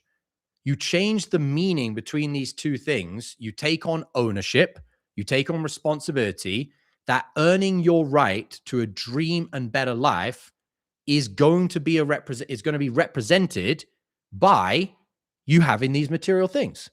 The mistake is when you ask yourself, what is the material thing that you want? Because truly, most people can't connect the object, the Rolex, the watch, to the person they want to become. A Rolex is just a watch. An AP is just a watch. A Richard Mille, it's just metal and plastic. But for someone else, it represents deep personal stories. This represents 2 years inside of running the Unicorn Closer Mastermind. This represents the first ever live event that was in a mega mansion. I have a case here, a Mont Blanc case of multiple different, if you can see that, multiple different Mont Blanc pens. Each of these has a symbolic meaning for me. I would buy a Mont Blanc. These are somewhere between $4,000 and $6,000 each. I would buy one every time I would hit a milestone so that when I look at my pens, I'm not looking at $5,000, $6,000 pens. I'm looking at milestones in my story. For example, the first time I rewarded myself after becoming the person who was capable of earning at the highest level. A house is just bricks, but for someone else, it's a place where your family feels safe because you've become competent enough to provide it to them. The object becomes meaningful, not when you look at how great the wood, metal, or plastic or rubber it's made from is. An object becomes meaningful when it represents its story, your story. These are good people goals. And I would argue bad people don't have these goals. They don't have story-based goals. They have no goal, or they have the goal for the Ferrari, but they don't have the goal for the story of the Ferrari. Imagine someone reading your autobiography at the end of your life. It's not going to say, Nick got his Ferrari. It's going to say, Nick did X and Nick did Y, and this was difficult. And then he had to do this, and then he had to overcome this, and then this happened. And at the end of the road, he finally took that drive down the Pacific Coast Highway with the roof down in his Ferrari. It's a piece of the story that is now externally, materialistically represented. When you start imagining your goals and you go through these 6 breakthroughs and you get to that final breakthrough, which is like, I thought the Ferrari would be more inspiring. No, it's not going to be more inspiring, but the story of the Ferrari is timeless. What is your story of the house, the Ferrari, the day you retire your parents? Okay. Now, there are different levels of goals to wrap this up. So you can see that there's a hierarchy here. And the greatest level people on the planet all have this hierarchy in their mind when they're setting goals so that they don't run into the 7th and final hurdle. They just instantly break through this. So let's look at the different hierarchies. Don't ask yourself the wrong level of hierarchy. You have the visible goal. Level 1 is the object. What is it? A Rolex, a Lamborghini, a house, $1 million in the bank. But underneath that, you have level 2 of the hierarchy, which is experience. This is, what does the goal give you? The Rolex, Lamborghini, house, money, freedom, respect, adventure, comfort, beauty, recognition. Underneath that, you have level 3 hierarchy, which is identity. This is where it reflects back to you, who you are. I am the person who keeps promises to myself, as can be seen with my Ferrari in the driveway. I am a person who operates at the highest level, as can be seen by my Ferrari-priced watch on my wrist. I am someone my younger self would admire as the man or the woman that bought the house that makes my family feel safe and comfortable and have a garden to play in. Level 3, identity. We're getting close to breaking through this final breakthrough, but there is a final level, level 4. Underneath, level 4 goals are contribution. This is about the goal, the material thing, what that inspires and brightens the light in other people of what and who they are capable of being inside of them. The reason I bought my watch when I didn't even really like watches or need a watch wasn't so I have a watch. It was so I wear this watch on YouTube and on these videos, and you think, fuck me, this guy did high ticket sales and ended up making enough money to buy a fucking $225,000 watch. Man, what am I capable of? That's what it's about. It's not about the watch. It's about you seeing the watch and thinking, you know what? That lives inside of me, that potential. Because I became this person, as can be seen with the material things, I can serve others at the highest level. That's the highest level hierarchy for goals that allow you to break through the seventh and final breakthrough. Most goal setting stops at level one, the object. Some people go into what the object means. Other people go into what it says about who they are.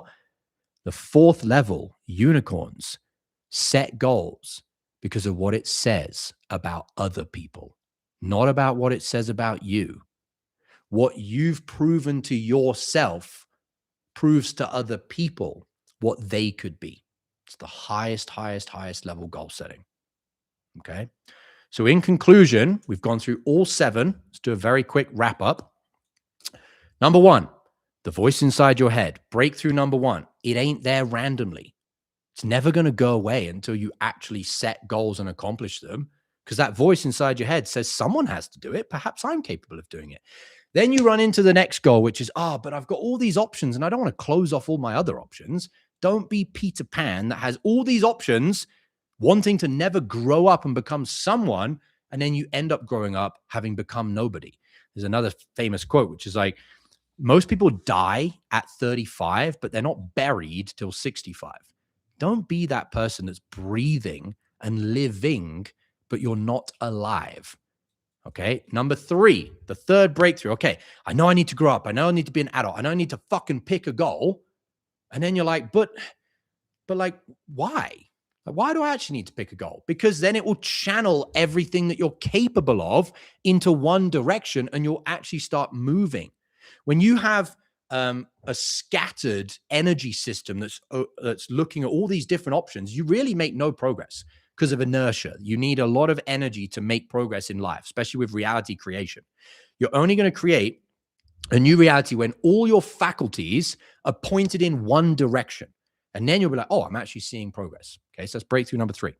Breakthrough number four, you're like, okay, but like I start looking at all these things I could have, and I kind of run out of options of like, I don't really know what I really want. Stop looking for goals. Start looking for problems, things that you no longer want to tolerate in your life. It's breakthrough number four. Breakthrough number five, you're now like, but it's hard. It's only hard because you haven't imagined it viscerally enough in your mind that to not have it feels worse than the difficulty of getting it. When you actually live it in your mind, you fuel yourself up with all of this potential energy because your identity has lived the goal. And then when you come back to reality and you're not living the goal, you're like, no, fuck that. I am this person. I've lived it. I've experienced it in my mind. I need to experience it outside of me. Okay, so that's breakthrough number five. Breakthrough number six, you then think, okay, I'm going to do it. And then you're like, but I've failed a lot in the past. Like, maybe it's better to not fail again and prove to myself yet again that I'm incapable. I'm just going to not set the goal. Don't do that, because it gets worse and worse and worse over time as you re-corroborate, you re-convince yourself you're not capable. Ask yourself empowering questions. If I had a mentor, would I be capable? If I had the right community, would I be capable? If I had the inner mastery, would I be capable? If I had the skill set of self-actualized scriptless selling, would I be capable of hitting these goals? Ask yourself empowering questions that fill in the gap from the current version of you that's kept failing to the version of you that would succeed. What are the resources you need to equip yourself with that would make success inevitable? So that's number six.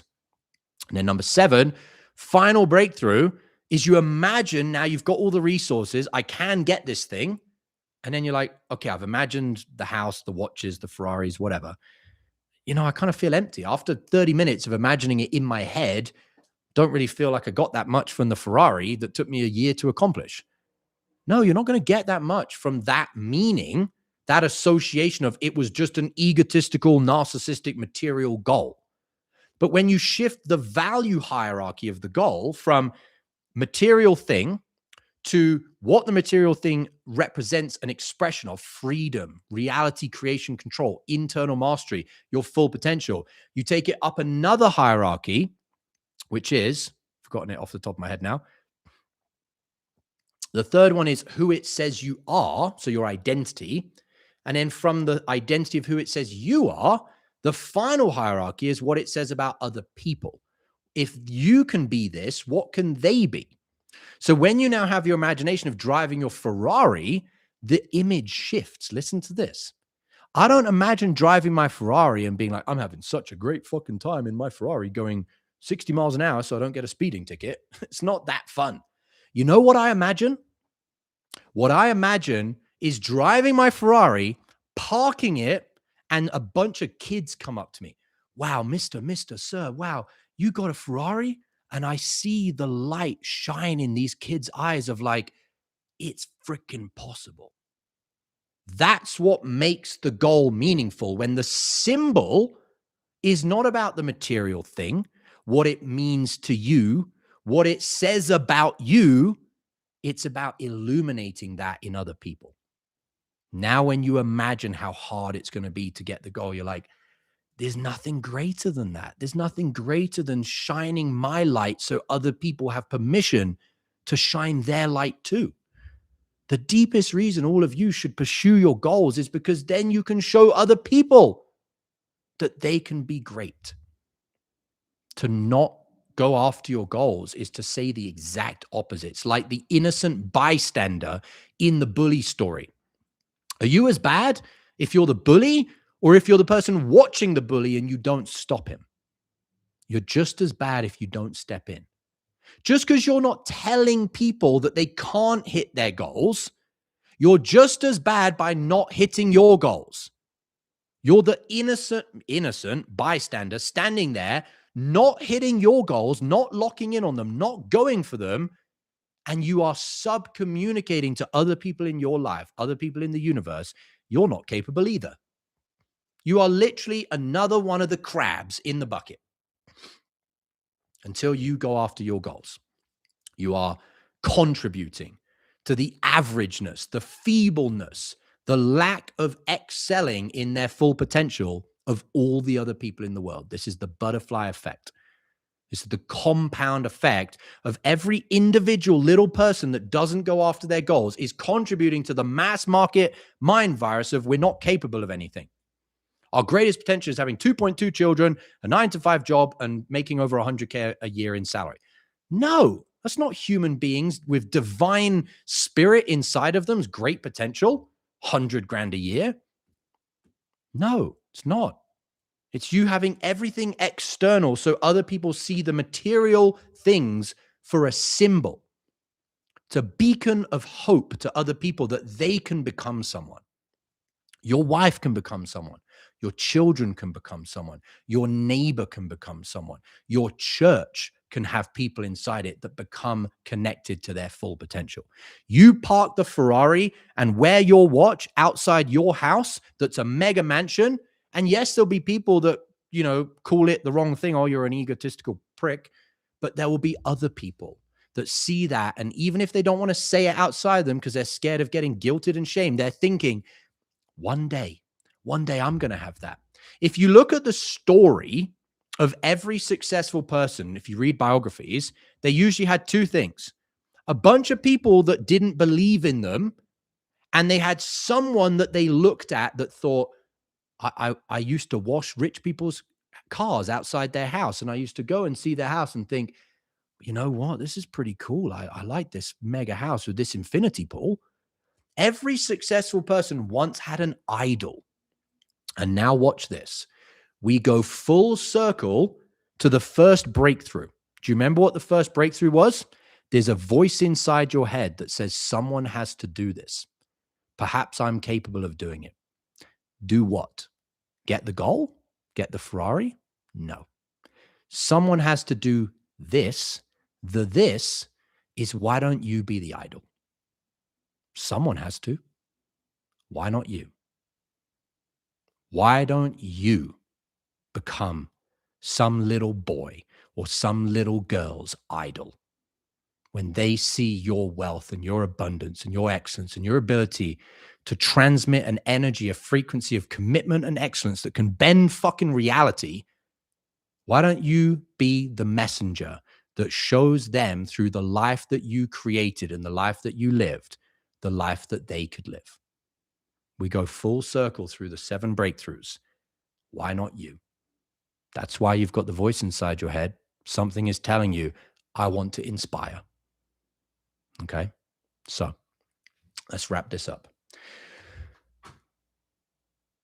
In conclusion, we end on the breakthrough question to give you the action exercise to do for this, which is the breakthrough question for you is not what material possession do you want for your goal? It is, write this down.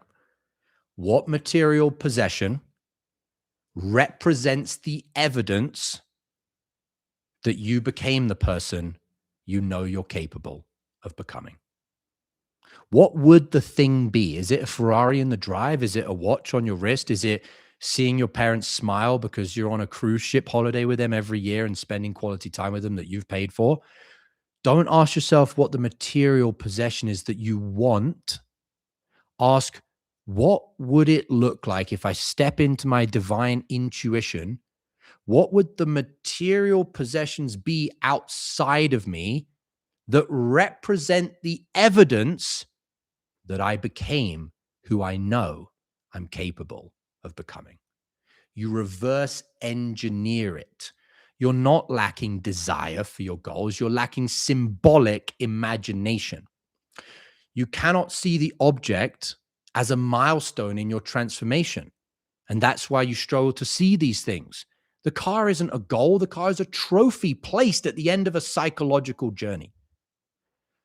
The house is also not a goal. The house is a physical manifestation of a demonstration of competence and excellence. The money is not a goal either. The money is the scoreboard that shows you've developed enough value into the world capable of exchanging with the world. I give value to the world and I therefore see a bunch of material awesomeness. You've got to associate the symbolic meanings. Okay. And this is where your material, your superficial ambitions connect with something deep, meaning, purpose. This is why the Unicorn Closer Mastermind is not about sales. It's about self-actualizing, becoming your best self because you have a purpose to do that. The life of your dreams, as you break through these 7 breakthroughs of goal setting, is a representation that you have become so powerful as a person that you can bend reality. That is divine. Someone that can literally become so energetically charged that you can literally transmit things into reality. 3 Ferraris in the driveway. When you start seeing rich people from now on, don't see them as rich people with material things. See them as people that became a frequency and a vibration that was a vortex that they could literally bend reality. Everything is spiritual. And when you do that, the highest level reason for goal setting is you touch the divine. You touch God, you touch the universe. And as you let your light shine, that you are in contact with the divine, you let others too see that they have the power and the responsibility to change their entire reality too by connecting with the divine and building the life of their dreams. Okay. So, final piece. Do you have that thing? Put in the chat. If you have it, you can either put yes if you don't want to share what it is, or put the thing. The thing is, going back to that breakthrough question, not what material possession do you want? What material possession represents the evidence that you've become the person you know you are capable of becoming? Do you have the thing? Dr. Chloe, yes. Awesome stuff. If you have it, put in the chat. A GMO SU7 Ultra. I don't know what that is. A phone? I'm not sure.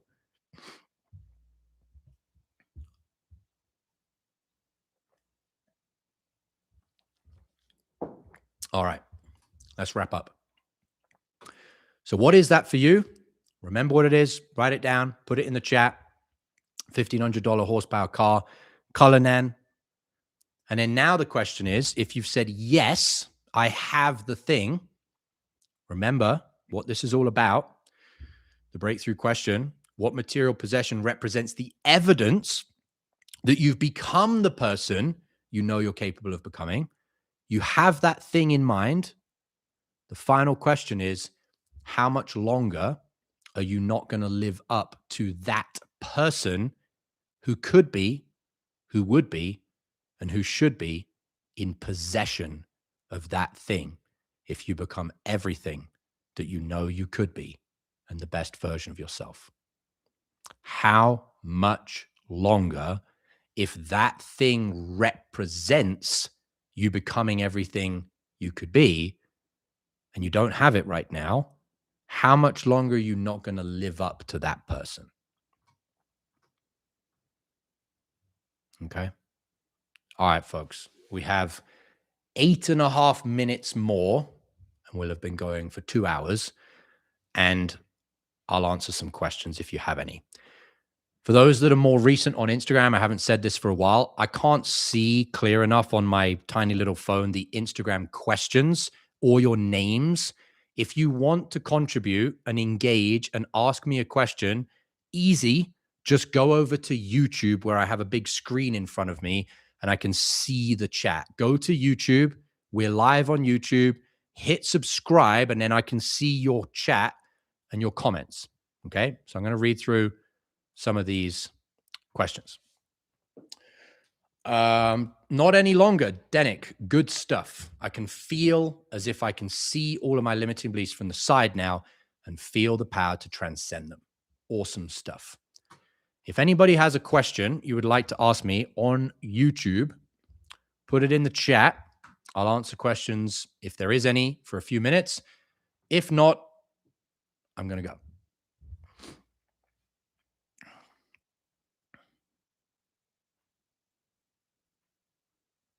Yavana says yes.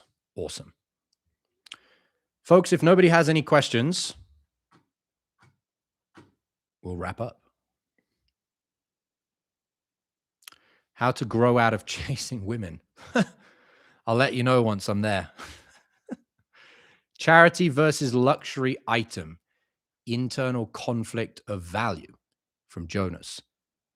When you say conflict, you're saying, is it a conflict that part of you wants to give money to charity and another one of you wants luxury items? Again, this is one of the breakthroughs. They're not different things. They're expressions of goodness. Wanting a luxury item that represents freedom, that represents you've become the best version of yourself, that represents what other people can become, in my opinion, is a charitable act. I think you get more, and this is going to fuck the heads of a bunch of you. I think you get more going and becoming the person that can get a Ferrari and drives your Ferrari around, and little kids are like, wow, I want that one day, than going and donating a blank amount of money to a charity. It's my opinion. Look at people. There's people out there that they literally do this. They buy supercars and they use it to inspire the younger generation. Now, the younger generation doesn't have to be school kids. It can just be your wife or your husband or your children. Like people say, oh, should I give money to charity? Well, not if that's keeping you from inspiring your own children.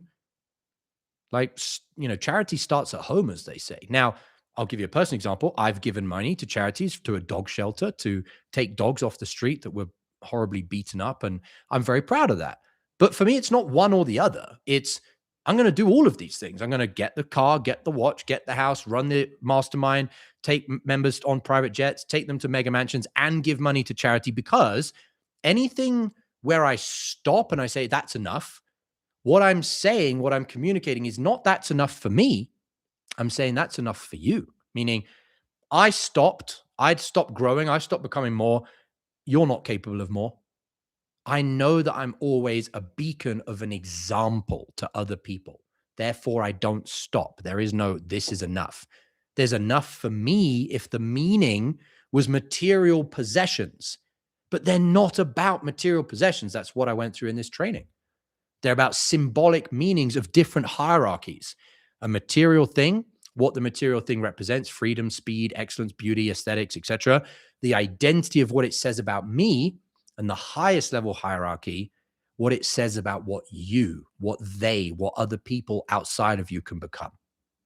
So there's no conflict of interest. Is this going to be a video?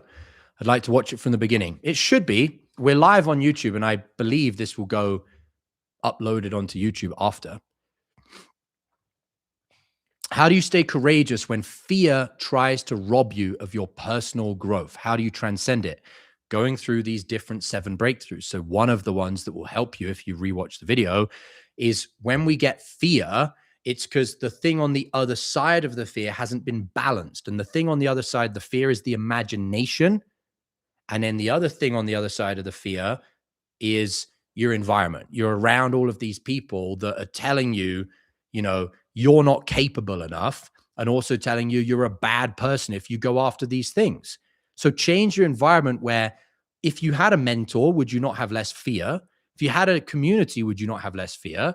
If you had direct training for skills that allow you to make 20, 30, 50, 100 times your income, would you not have less fear? So look at the fear and say, number one, how do I imagine the dream reality more viscerally, more deeply, that it gives me fuel to fight the fear and transcend the fear? And also, how do I change my environment so that I don't have as much fear because I'm not being brainwashed by losers? Yes, I have evidence from the past that I'm capable of doing it, but there is still something that I'm working towards.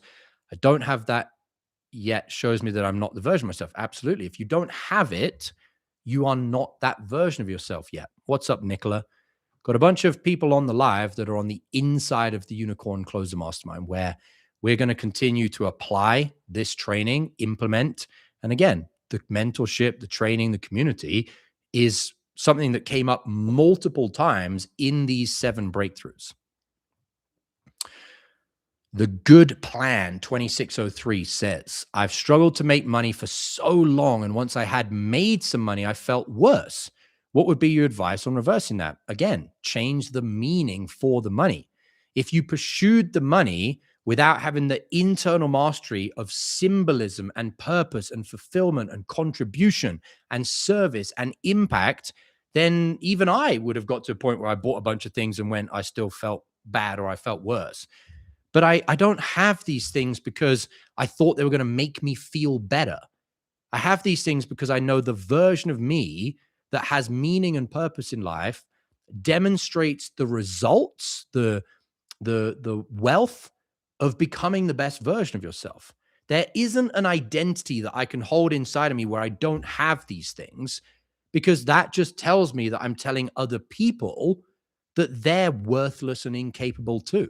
So you got to change the meaning structure, the value hierarchy. And that's why all of this training is deep inner work. It's not some surface level smart goals, pick a goal, put a timeline on it, basic shit. This is deep inner transformation, self-actualizing. Social C. Constanza. How do you overcome burnout and identity confusion from growing a business too fast? There's no such thing as too fast. There's only such a thing as you haven't done the inner work to sustain it. Too fast. That's what we would call a deletion in NLP. It's like too fast for what? Too fast that you haven't been able to build systems and resources to prevent burnout and prevent identity confusion. That's why we do the inner work in the mastermind, because you should earn more money in direct relation to your resource foundation that you're building underneath you. So you don't go up and come crashing back down, which is like people that win the lottery. There's no such thing as too fast. That's missing too fast for what? And you answered the question in your own question. Too fast that you hadn't built the things that prevent burnout and built the things that prevent identity confusion. What are those things? Way too many things for me to go into in the -1 minute that I have left. All of those things need building piece by piece with internal mastery training. Even in the Unicorn Closer Mastermind, there's 8 different pillars, not even one, it's 8 different things. And they get built on and built on and built on over months and ultimately over years and decades. What's up, Jeremy? Great to see you. Inside the program, are all the trainings recorded? Yes, they are. All the live trainings are recorded. All the pre-recorded training is obviously recorded. How do you set a big goal while letting go of desire, since desire is below level 200? Same thing that I talked about. It's not desire. It's peace, love, and joy. It's expressionism of everything you could possibly be and how that is in service of showing other people that they can be much more than they currently are. Jonas, as the Underground Mentor says, Jonas says, see you on the inside. I believe in you, but I don't believe you. Meaning you could get on the inside. We'll believe it when we see it. Denick, what's up? There is no too fast. There is no right or wrong. There is no good or bad. Everything just is. Correct. Everything's contextual. All right, folks. Hopefully that was useful. The 7 breakthroughs to goal setting. If you want to go back through this, it is recorded. It'll be on my YouTube channel. If you also know that you're ready, deep inside of you, you know you want to implement this. We talked a lot about how mentorship provides you the resource to implement this, the community, the training, the standards of excellence, the identity creation by being around other unicorns, being on the inside, being mentored by me directly. If you know you're ready, if deep down inside you're willing to admit to yourself that you've been earning exactly the amount of money that you deserve to be earning because you haven't been showing up, you haven't been putting in the work, you haven't been aligning yourself with the mentor or the community to go from where you're at now to where you want to be, the thing that's the bridge is this goal setting training. But the bridge doesn't mean you walk the bridge. The bridge is the potential to walk the bridge. Now you have to put one foot in front of the other and walk. If you want to do that on your own, this training will help you. If you want to do that with us, there'll be a link below this video to go to unicorncloser.com, join, and we'll see you on the inside. Remember, if you want to go fast, go alone. If you want to go far, go together. If you want to be around other unicorns that are implementing this training every single day, be in the community of people that are appreciators, that are going to support you, encourage you, and help you go to the next level, get on the inside of the mastermind. For those that know they're ready, go to unicorncloser.com. I'll see you on the inside. Have a good rest of your day, folks. Bye.